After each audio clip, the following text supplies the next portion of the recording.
Report വരുന്നതിന് മുമ്പ് എത്രയോ നാൾ മുമ്പ് നമ്മൾ പറഞ്ഞതാണ് ഇതൊരു പ്രഹസനമാണ്.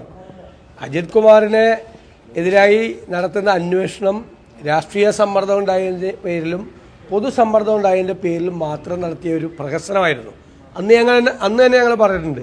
അദ്ദേഹത്തെ എന്താ ചെയ്തത്? 10ാം ക്ലാസ് എ ഡിവിഷനിൽ നിന്ന് സി ഡിവിഷനിലേക്ക് മാറ്റി. ഒരു സസ്പെൻഷൻ പോലും കൊടുത്തില്ല. എന്നിട്ട് DGP ആയിട്ട് പ്രൊമോട്ട് ചെയ്തു. എല്ലാ സൗകര്യങ്ങളും ചെയ്തു കൊടുത്തു.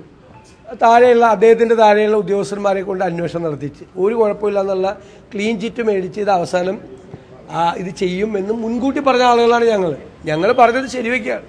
അന്വേഷണം മുഴുവൻ പ്രഹസനമായി മാറും എന്ന് പ്രതിപക്ഷം ആദ്യം തന്നെ പറഞ്ഞതാണ്. ആ പ്രഹസനമായിട്ടാണ് അന്വേഷണം മാറുന്നത്. ഗുരുതരമായ ആരോപണങ്ങളാണ് അദ്ദേഹത്തിനെതിരായിട്ടുണ്ടായത്, ഗുരുതരമായ ആരോപണങ്ങൾ. അപ്പോൾ പക്ഷേ മുഖ്യമന്ത്രി അദ്ദേഹത്തോട് കമ്മിറ്റഡാണ്. കാരണം മുഖ്യമന്ത്രിയുടെ ദൂതനായിട്ടാണ് അദ്ദേഹം RSS നേതാക്കളെ കണ്ടത്. അത് മുഖ്യമന്ത്രിക്ക് അദ്ദേഹത്തെ പ്രൊട്ടക്റ്റ് ചെയ്യാനുള്ള ബാധ്യത അദ്ദേഹത്തിനുണ്ട്. അദ്ദേഹം പറഞ്ഞിട്ടാണ് ഇദ്ദേഹം പോയി എല്ലാവരെയും കണ്ടേക്കുന്നത്. അല്ല അജിത് കുമാറിൻ്റെ ആവശ്യത്തിന് വേണ്ടിയിട്ടല്ലല്ലോ RSS നേതാക്കളെ കണ്ടത്, മുഖ്യമന്ത്രിയുടെ ആവശ്യത്തിന് വേണ്ടിയിട്ടാണ് കണ്ടത്. അതുകൊണ്ടാണ് മുഖ്യമന്ത്രി ഇത്രയും പ്രശ്നങ്ങളുണ്ടായിട്ടും ഇത്രയും സമ്മർദ്ദങ്ങളുണ്ടായിട്ടും അതിനെല്ലാം മറികടന്ന് അദ്ദേഹത്തെ സംരക്ഷിക്കുന്നത് എല്ലാവരും കണ്ടു നിന്നാണ്. ഏറ്റവും പുതിയ വാർത്തകളും വിശേഷങ്ങളും വിരൽത്തുമ്പിലറിയാൻ സീ മലയാളം ന്യൂസ് എല്ലാ ഡിജിറ്റൽ പ്ലാറ്റ്ഫോമുകളിലും ലഭ്യം.